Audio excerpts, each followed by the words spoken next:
জান্নাতের পরিচয়। জান্নাত একটি আরবি শব্দ, অর্থ বাগান, ঘন বৃক্ষ, উদ্যান, আরামদায়ক স্থান ইত্যাদি। এখানে জান্নাত দ্বারা বেহেশত বোঝানো হয়েছে। জান্নাত শব্দটি জিন থেকে আগত, যার অর্থ হলো ঢাকা বা আচ্ছাদিত। বেহেশতে বৃক্ষ দ্বারা আচ্ছাদিত হওয়ার কারণে একে জান্নাত বলা হয়। জান্নাত চিরশান্তির জায়গা, যেখানে আরাম আয়েশ, সুখ, শান্তি, আমোদ প্রমোদ, আনন্দ, আহ্লাদের চরম ও পরম ব্যবস্থা রয়েছে।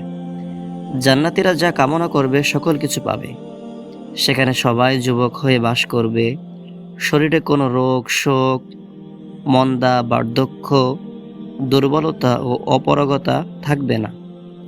যত ধরনের ফল ফলাদি, খাদ্য, খাবার, পানীয়, দুধ, মধু, সুস্বাদু খাবার সব খেতে পারবে। সেগুলো স্বাদ ও গন্ধে হবে অপূর্ব। প্রাচুর্যের কোনো অভাব হবে না। বিলাসবহুল গাড়িসহ মনের সকল ইচ্ছা নিমেষেই পূরণ হয়ে যাবে।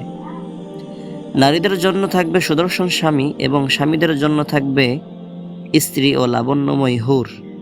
তারা সেখানে সুখী সুন্দর দাম্পত্য জীবন যাপন করিবে। সেখানে মানুষ পেশাব পায়খানা যাবতীয় প্রাকৃতিক প্রয়োজন থেকে মুক্ত থাকবে। দুনিয়ার সুখ শান্তির যে ব্যবস্থা রয়েছে, জান্নাতের সুখ শান্তির তুলনায় তা কিছুই নয়, বরং তা দুনিয়ার সকল আরাম আয়েশকে হার মানাবে। মানুষ সুখ পেতে চায়, তাই পরম সুখের লাভের প্রতিযোগিতায় অবতীর্ণ হওয়া উচিত। একটি হাদিসে নবীজি সাল্লাল্লাহু আলাইহি ওয়াসাল্লাম বেশ চমৎকার করে তুলে ধরেছেন জান্নাতকে। আল্লাহ তাআলা বলেন, আমি আমার নেক বান্দাদের জন্য এমন এক নেয়ামত তৈরি করে রেখেছি যা কোনো চক্ষু দেখেনি, কোনো কান শোনেনি এবং কোনো মানুষ তা কল্পনাও করতে পারে না।